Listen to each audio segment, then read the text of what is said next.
12 जनवरी 1863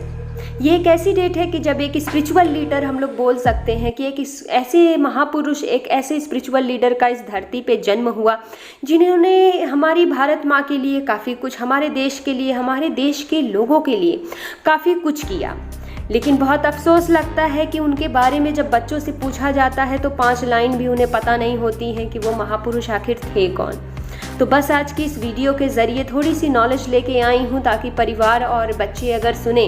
तो अगर पेरेंट्स को नहीं पता है तो उन्हें भी पता हो, और अगर बच्चों को नहीं पता तो बच्चे भी ज़रूर सुने और अवेयर हो, और कल को उनसे जब पूछा जाए इन महापुरुष के बारे में तो तुरंत वो जवाब दे सकें। क्योंकि भारत में रह के अगर हम इनके बारे में अगर ना बोल पाएँ तो ये हमारे लिए बहुत छोटी बात होगी।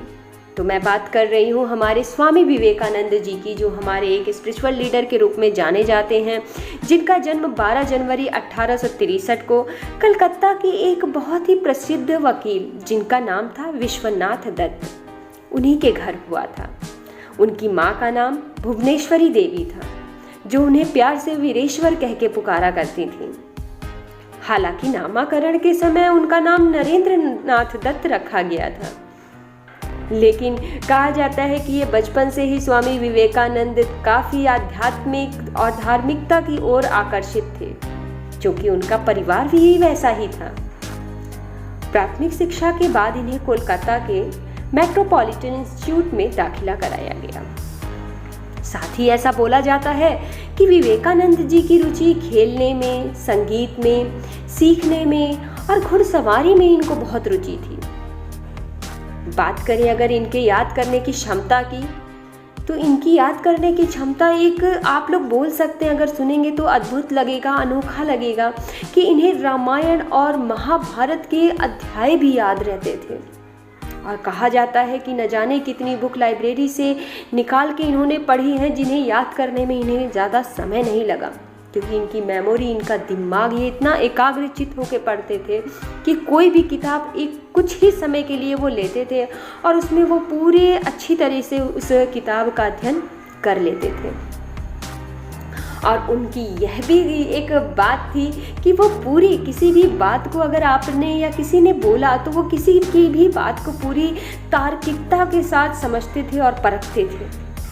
ये नहीं कि किसी ने कुछ भी बोला उन्होंने मान लिया, जो उनका तर्क वितर्क, जो उनकी बातें रहती थी वो ज़रूर रखते थे। कहा जाता है जब वे 14 वर्ष के थे तो काफ़ी बीमार हो गए थे और मध्य प्रदेश के रायपुर में उन्हें बुला लिया गया था, और उनके जीवन की न जाने कितनी विविधताओं को समझा गया और उनकी आंतरिक चेतना का विकास भी कहा जाता है वहीं हुआ। 2 साल के बाद पुनः कोलकाता वो आए और 18 वर्ष की उम्र में कलकत्ता की प्रेसिडेंसी कॉलेज में दाखिला लिया। सन 1821 में उनकी मुलाकात रामकृष्ण परमहंस से हुई। ये नाम ज़रूर आप लोग जानते होंगे, अगर नहीं जानते तो बिल्कुल जानिए और बच्चों को भी इससे अवगत कराइए कि रामकृष्ण परमहंस कौन थे। ये स्वामी विवेकानंद जी के गुरु थे, जो कलकत्ता में ही दक्षिणेश्वर काली मंदिर के पुजारी थे। और उनके मिलने के ही बाद, ये ऐसे व्यक्तित्व थे परमहंस जी की, इनके मिलने के बाद विवेकानंद जी के जीवन में काफ़ी कुछ, विचारों में काफ़ी कुछ परिवर्तन आया। अगर उनकी बातों पे भी कुछ संशय होता था विवेकानंद जी को तो वो तुरंत पूरी तार्किकता के साथ उनसे सवाल जवाब करते थे, पूछते थे, और एट लास्ट हमेशा उन्होंने, आपको पता हो कि आगे चल के वो उनके हर विचार से सहमत हुए, तार्किकता के बाद, परखने के बाद उनके विचारों से सहमत हुए और आगे चल के उनके विचारों को वो आगे ले गए और उन्हें अपना गुरु मान लिया, उन्हें अपना मार्ग प्रदर्शक मान लिया। 1886 में परमहंस के निधन के बाद काफ़ी कुछ बदल गया, लेकिन हाँ, मृत्यु से पहले कहा जाता है कि परमहंस ने विवेकानंद जी के ये डिसीजन लिया था उन्होंने कि उनके जितने भी शिष्य थे उनके प्रमुख के रूप में उन्होंने विवेकानंद जी को ही घोषणा की थी उनकी। कहा जाता है कि 12 मठ की स्थापना जब की विवेकानंद जी ने, तभी से उन्होंने सन्यासी वस्त्र धारण कर लिया और आध्यात्मिकता की ओर बढ़ने लगे और एक नया नया प्रयोग करने लगे। और तभी से गेरुआ रंग का वस्त्र भी उन्होंने धारण कर देश भर में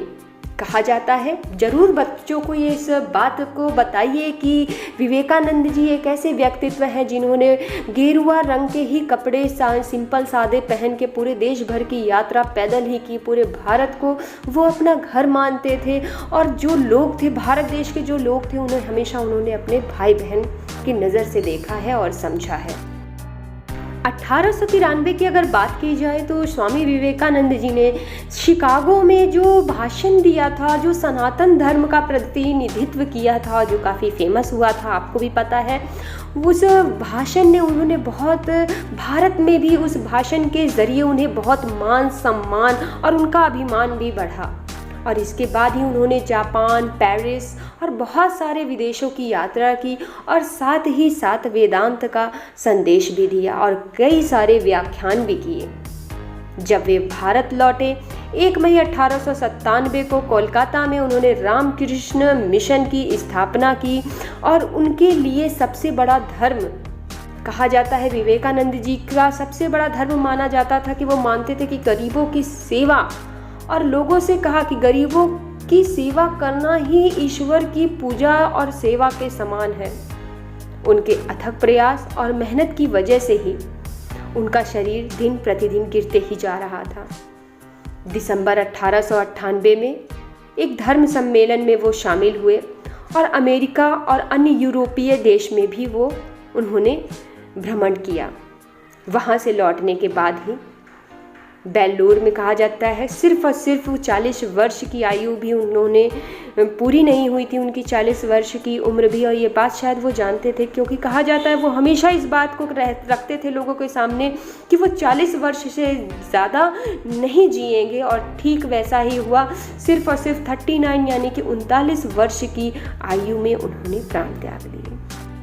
आगे भी इसी तरह से कुछ छोटे छोटे वीडियो कुछ मेरे आते रहेंगे ताकि स्वामी विवेकानंद जी के बारे में हमारे बच्चे जाने, लोग जाने, क्योंकि उनके बारे में बोलने के लिए बहुत कुछ है। तो आगे भी मैं वीडियो बनाती रहूँगी और आशा करती हूँ कि आप लोगों को पसंद भी आएंगे और आप लोग का साथ भी मेरे चैनल पे बना रहेगा। Thank you so much.